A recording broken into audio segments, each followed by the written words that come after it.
যে নারী প্রতিদিন সকালে ঘর ঝাড়ু দেওয়ার আগে দুইটি কাজ করবে ওই নারীর কপাল খুলে যাবে। বর্তমানে আলহামদুলিল্লাহ নারীরা অনেকটা দিনের পথে চলে এসেছে, তারা এখন আলহামদুলিল্লাহ সঠিকভাবে চলার চেষ্টা করে, সঠিকভাবে চলার ট্রাই করে। আমরা বিশেষ করে সকালবেলা ঘুম থেকে ওঠার পরে ঘরটাকে ঝাড়ু দেওয়ার ট্রাই করি।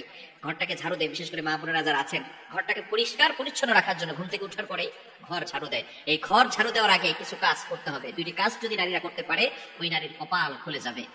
এক নাম্বার হচ্ছে ফজরের সালাত আদায় করা। ফজরের 2 রাকাত ফরজ নামাজ আছে না নাই? ফজরের নামাজ কয় রাকাত? মোট হচ্ছে 4 রাকাত, 2 রাকাত সুন্নাত, 2 রাকাত ফরজ।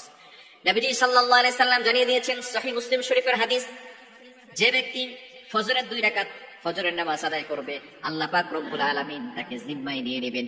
ওই ব্যক্তিকে দুনিয়ার কোন শত্রু কোনো ক্ষতি করতে পারবে না।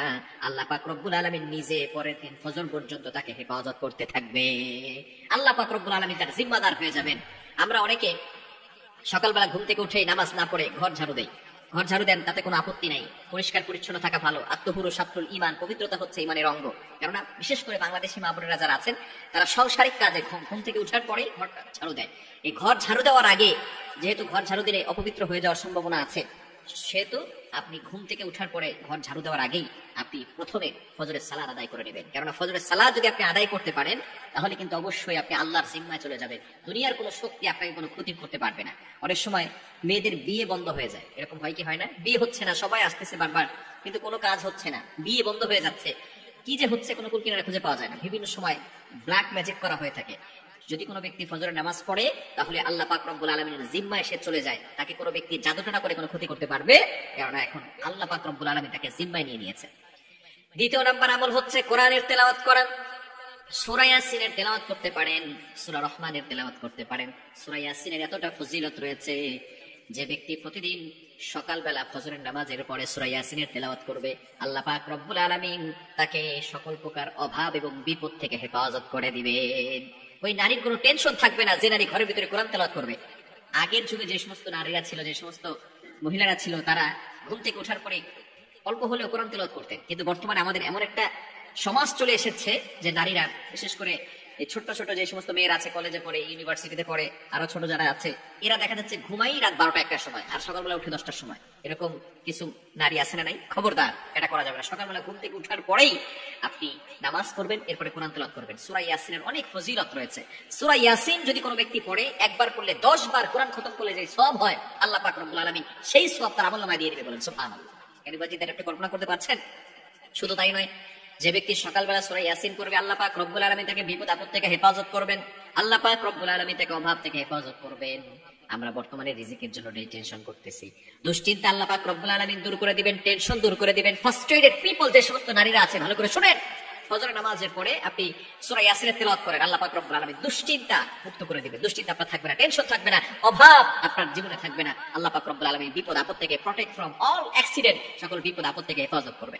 এজন্য অবশ্যই আমরা ঘুম থেকে উঠার পরে, আবার অনেক সময় দেখা যাচ্ছে ঘুম থেকে উঠতে উঠতে একটু লেট হয়ে যায়।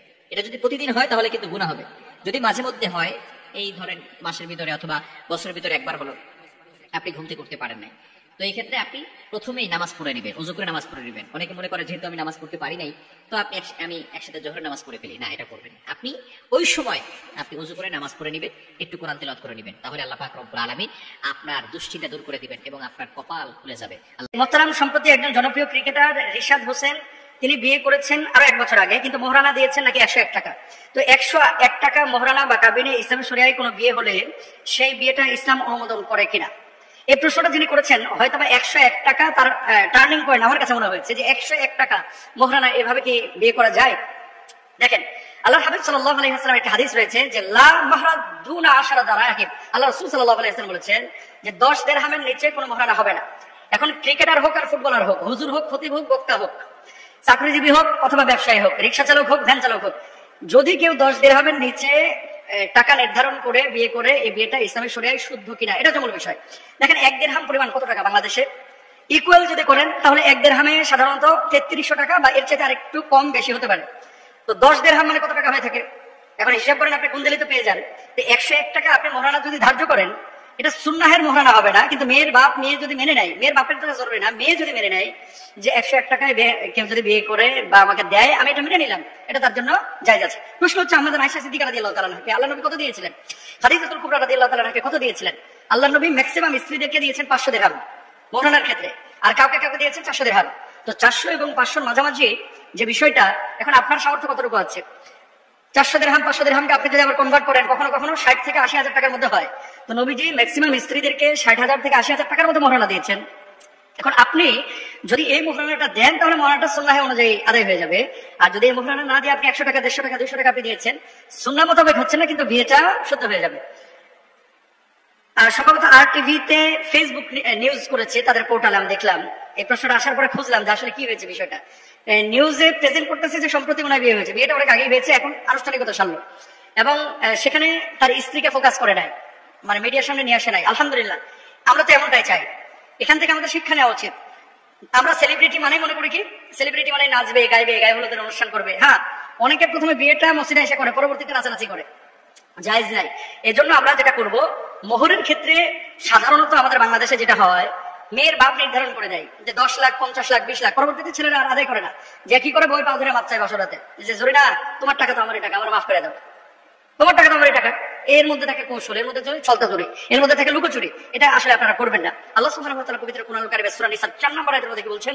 ওয়া আতুন নিসা সাদাকাতিহিন্না নিহলা, নারীদেরকে মোহরানা দেওয়ার কথা আল্লাহ সুবহানাহু ওয়া তাআলা নিজে বলেছেন। এখন মোহরানার হিসাব যখনই বাংলাদেশে আসে না ভাই, তখন যৌতুকের হিসাবটা কিন্তু চলে আসে। মোহরানা যদি 10 লাখ ধরে, যৌতুক আদায় করে 15 লাখ। যেগুলো যৌতুক খায় এগুলো শুকুরের পায়খানা খায়, যেগুলো যৌতুক খায় এগুলো হারাম না, শুধু পায়খানা খায়, পায়খানা হারাম, এগুলো করবেন না। স্ত্রীকে আর মেয়ের বাপদেরকে বলি, অনেক সময় জিজ্ঞেস করা হয় যে কি গো, এটা ঢাকায় চাকরি করে বেতন পায় 20,000 টাকা, আপনি 50 লক্ষ টাকা মোহরানা ধরছেন কেন? হুজুর শুরুতে আটকাই দিলাম, তারা ভাগতে না পারে। তার মানে কি পরবর্তীতে যদি তালাক দেয়, 50 লাখ টাকা 50 লাখ টাকা ধরে দেওয়া লাগবে না, তালাক দিয়ে দেয়। এই জন্য ভয়ে আর ছাড়তে চায় না। এগুলো কৌশল অবলম্বন। বিয়ে শাদী একটা বারাকার জিনিস। আপনার বিয়ে শাদীটা এভাবে, যেটা সুন্নাহ, এটা আপনারা খেয়াল করবেন এবং সাধ্য অনুযায়ী মোহরানাটা নগদ আদায় করে দেওয়ার চেষ্টা করবেন। আল্লাহ তাআলা আমাদের তৌফিক দান করুন, আমিন। নবী বলেছেন মুহররমের 10 তারিখ আশহুরুল্লাহিল মুহররম, 10 তারিখ আমার আল্লাহ বাদা সিয়াম রমাদান, বাদা সিয়াম আফজালুস সিয়াম বাদা রমাদান আশহুরুল্লাহিল মুহররম। পৃথিবীতে রমজানের পরে যত ফজিলতপূর্ণ রোজা আছে, সবচাইতে আল্লাহর কাছে দামি হলো আশুরার রোজা। কই কয়জনে রাখবেন রোজা? হালাকে সবে বরাতে যে রোজাটা রাখি না আপনার আমি, এর চাইতেও কোটি কোটি গুণ দামি, জানেন আপনি? সবে বরাতের রোজাটার চাইতেও দামি মুহররমের 10 তারিখের রোজাটা। কারণ সবে বরাতের রোজার সিস্টেম চালু হয়েছে বিশ্বনবীর জামানায়, আর মুহররমের রোজার সিস্টেম চালু হয়েছে আদম আলাইহিস সালামের যুগের আগে।